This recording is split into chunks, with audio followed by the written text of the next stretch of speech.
channelnya.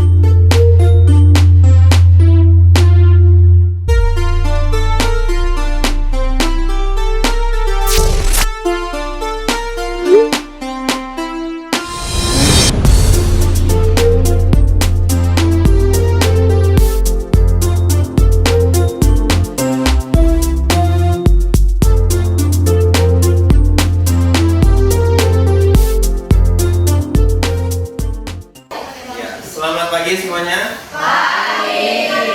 Assalamualaikum warahmatullahi wabarakatuh. Waalaikumsalam warahmatullahi wabarakatuh. Apa kabar semuanya? Luar biasa. Apa kabar? Luar biasa. Apa kabar? Sehat, kuat, dan bahagia. Luar biasa sekali ya. Nah, baik. Pagi hari ini kita bertemu kembali untuk belajar sesuatu yang baru. Di pertemuan sebelumnya masih ingat kalian kita belajar apa? Tentang teks prosedur. Ya, di pertemuan sebelumnya kalian belajar mengenai struktur teks prosedur. Untuk yang sekarang kalian akan belajar mengenai kebahasaan teks prosedur. Nah, sebelum kita lanjut, kita berdoa dulu ya. Nah, siapa yang mau memimpin doa sebelum kita mulai belajar? Saya, Pak. Iya, oke, silakan Irma. Sebelum belajar, mari kita berdoa menurut agama dan kepercayaan kita masing-masing. Berdoa dimulai. Ya Allah, ya Tuhan kami, sekarang kami ingin belajar. Tolong sertailah dan bimbinglah kami dari awal pertengahan hingga akhir nanti, agar kami bisa belajar dan mencerna materi yang diberikan dengan baik. Amin, amin ya Rabbal alamin. Ya, terima kasih Irma sudah memimpin doa pada pagi hari ini. Baik, sebelum lanjut, Bapak ingin mengecek kehadiran kalian dulu. Siapa yang tidak hadir hari ini?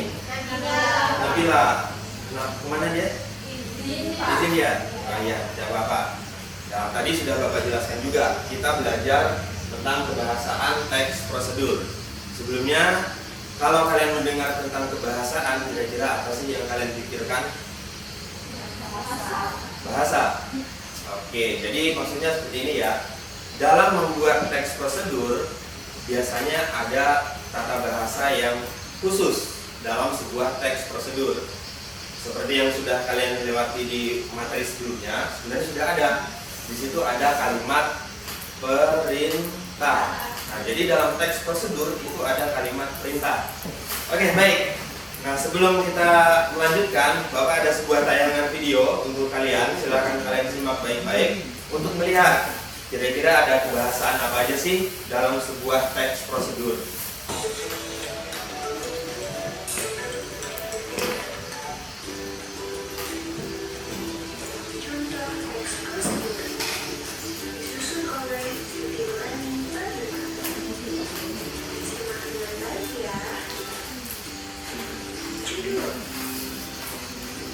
Cara membuat es coklatos matcha. Gimana kau pernyataan umum? Es coklatos matcha adalah minuman yang sedang viral di masa sekarang. Banyak yang menyukai es coklatos matcha karena rasa matcha latte-nya yang sangat creamy dan asli berasal dari Italia. Selain itu, es coklatos matcha juga sangat mudah untuk dibuat. Ya, baik. Sekarang kalian perhatikan kembali. Barusan kalian sudah melihat video teks prosedur mengenai apa? Cara membuat es coklatos matcha. Kira-kira menurut kalian bagaimana rasanya itu? Nggak tahu Pak, belum Enak, nyobain. Pak. Belum pernah nyoba. Ya, kita bahas pada hari ini adalah apa tadi? Kebahasaan teks prosedur. Nah, Bapak ingin kalian semua masih belum mengetahui apa sih yang dimaksud dengan kebahasaan teks prosedur. Ini sedikit ya Bapak beritahu dulu. Ya, di bagian langkah-langkah di situ kan ada beberapa langkah ya. Nah, di setiap langkah itu ada kalimat yang biasanya bisa disebut kalimat perintah. Kita lihat. Nah, di sini sudah ada nih satu langkah pertama. Apa langkah pertama?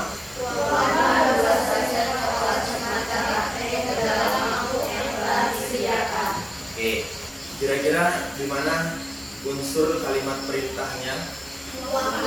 Ya, ada kata tuangkan. Oke, baik. Semua kalian sepertinya sudah mengetahui apa yang dimaksud dengan kalimat perintah.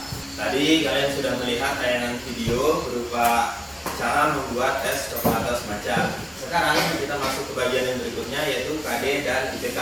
Di sini ada KD dan IPK, kompetensi dasar dan indikator pencapaian kompetensi. Ada yang mau baca bagian indikator pencapaian kompetensinya? Ya, Reti. KD 3.2 menganalisis struktur dan kebahasaan teks prosedur. 4.2 mengembangkan teks prosedur. Oke, terima kasih ya Reti. Nah, itu tadi adalah IPK yang akan kalian pelajari pada pertemuan pagi hari ini. Berikutnya, ya baik. Nah, sekarang ini ada bagian tujuan pembelajaran. Adalah harapan yang akan kalian dapatkan setelah belajar teks prosedur pagi hari ini. Ada yang mau baca bagian tujuan pembelajaran? Ya, boleh, silakan. Tujuan pembelajaran setelah mempelajari materi struktur teks prosedur, diharapkan kalian mampu 1. Menganalisis kebahasaan teks prosedur. 2. Mengembangkan teks prosedur dengan memperhatikan hasil analisis terhadap kebahasaan teks prosedur. 3. Menjadikan teks prosedur dengan memperhatikan hasil analisis terhadap kebahasaan teks prosedur dengan benar. Iya, mantap. Terima kasih ya, Anan. Nah, jadi ini ada 3 tujuan pembelajaran yang akan kalian dapatkan setelah belajar teks prosedur. Berikutnya, ya ini masuk ke materi kebahasaan teks prosedur. Tadi sudah kalian dapatkan sedikit ya dari video yang sudah Bapak tampilkan, bahwa teks prosedur itu ada kalimat perintah. Ya baik, sebelum kita lanjut ke berikutnya, Bapak akan membagikan LKPD dulu untuk masing-masing kelompok kalian.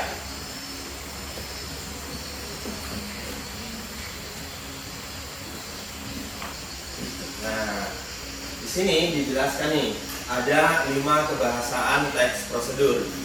Sebelum Bapak lanjut, seperti biasa, siapa yang mau baca untuk bagian ini? Ya, boleh, silakan. Unsur kebahasaan teks prosedur. Pada umumnya teks prosedur memiliki struktur kebahasaan sebagai berikut. Yang pertama, menggunakan kata kerja perintah imperatif. 2. Menggunakan kata-kata teknis. 3. Menggunakan konjungsi dan partikel yang bermakna penambahan. 4. Menggunakan pernyataan persuasif. 5. Penggunaan alat dan bahan pada teks prosedur website. Oke, terima kasih Pak. Nah, jadi ini ya, ada 5 unsur kebahasaan atau ada 5 kaidah kebahasaan dalam teks prosedur.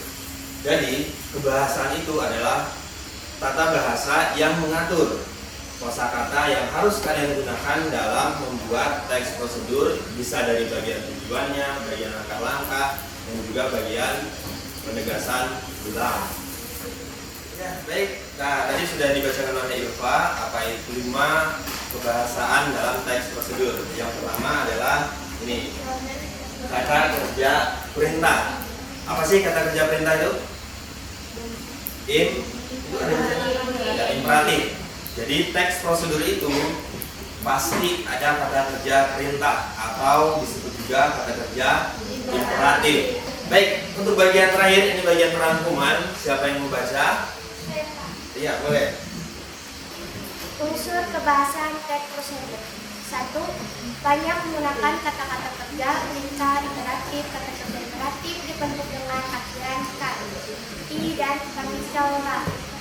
2. Banyak menggunakan kata-kata teknis yang berkaitan dengan topik yang dibahasnya. 3. Banyak menggunakan konjungsi dan partikel yang bermakna penambahan. 4. Banyak menggunakan pernyataan persuasif.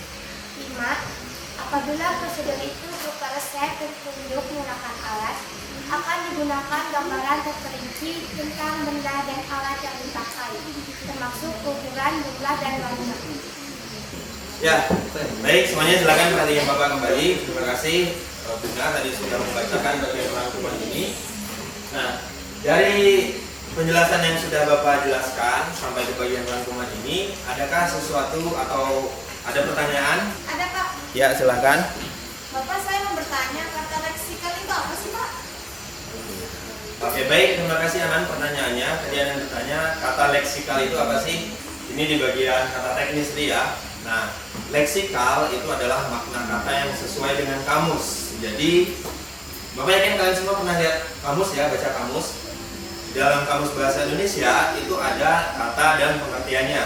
Nah, pengertian dari setiap kata yang ada dalam kamus itulah yang dimaksud dengan makna leksikal, makna yang sebenarnya.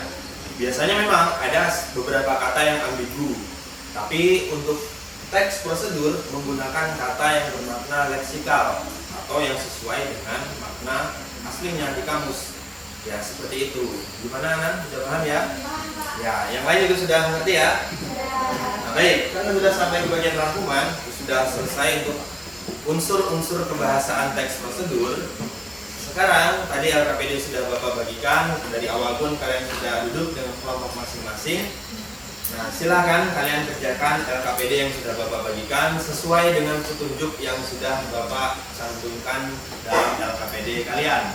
Nah, silakan kalian kerjakan tugas kalian. Ingat ya, ini tugas kelompok, jadi kalian semua harus berdiskusi dengan teman kelompok kalian. Silakan kerjakan.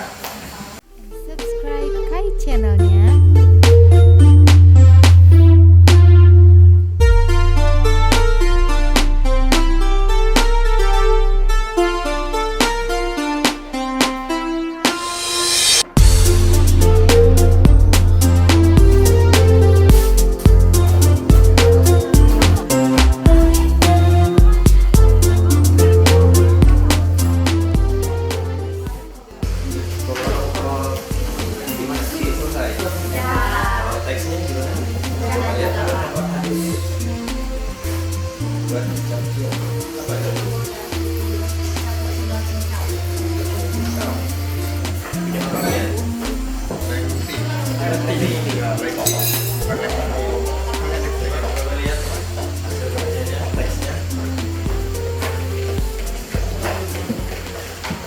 Subscribe Kai channelnya.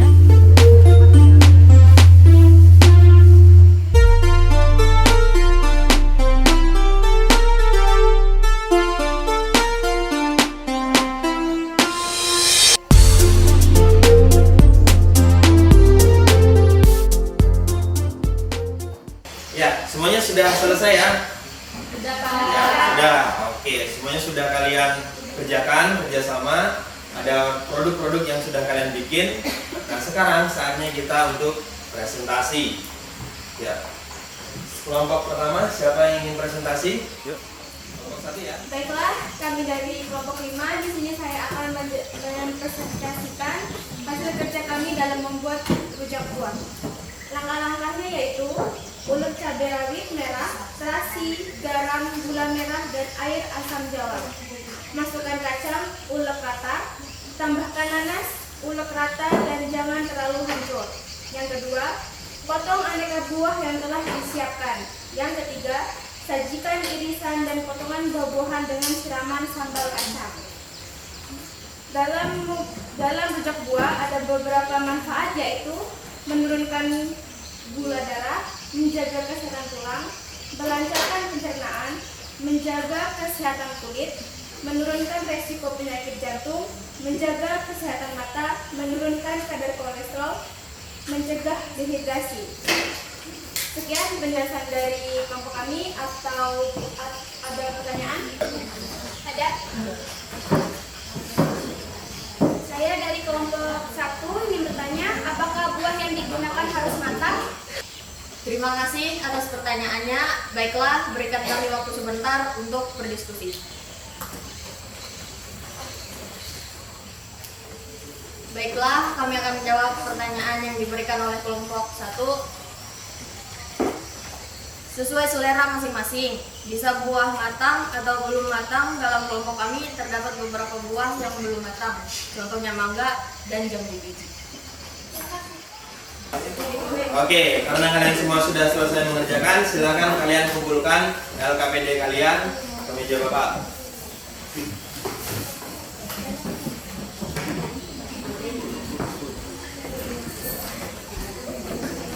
Nah, semua kelompok sudah selesai untuk mempresentasikan hasil kerja masing-masing. Luar biasa, dari kelompok 1 sampai kelompok 5 bermacam-macam sudah produk yang sudah kalian bikin.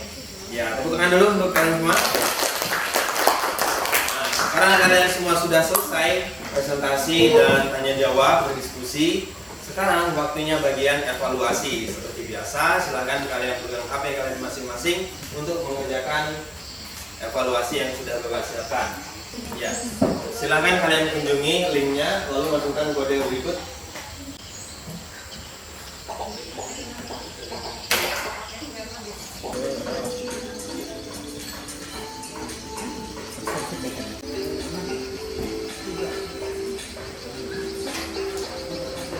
Ya, oke, sepertinya kalian semua sudah selesai ya, Bapak akhiri. Dan sini ada peringkatnya ya, peringkat 1, 2, dan 3. Ya, peringkat pertama ada salsa, peringkat 2 yoga, baru ya yoganya ya. Peringkat ketiganya tadi apa? Ya, Repi. Oke, tepuk tangan dulu semuanya. Ya, dan tadi yang sudah kalian kerjakan itu adalah ya soal-soal untuk mengukur sejauh mana kalian memahami pelajaran yang sudah kalian dapatkan pagi hari ini. Bagaimana pelajaran kita pagi hari ini? Luar biasa. Luar biasa. Adakah kendala? Tidak ada. Berarti aman aja ya kalian membuat produk-produk yang kalian bikin tadi. Nah, sebelum Bapak mengakhiri, nah mari kita simpulkan pelajaran kita pagi hari ini. Kira-kira apa sih yang sudah kita dapatkan, yang sudah kita pelajari pada pagi hari ini? Ada yang bisa menyimpulkan pelajaran kita pada pagi hari ini? Saya Pak. Baik, pada pembelajaran kali ini kita bisa menyimpulkan yang pertama, banyak menggunakan kata kerja perintah atau imperatif. Kata kerja imperatif dibentuk dengan akhiran kan, i, dan partikel lah. Yang kedua, banyak menggunakan kata-kata teknis yang berkaitan dengan topik yang dibahasnya. Terima kasih Ilva sudah membantu menyimpulkan pelajaran kita pada pagi hari ini. Baik, sampai di sini dulu pertemuan kita pagi hari ini. Bapak ucapkan selamat pagi. Assalamualaikum warahmatullahi wabarakatuh.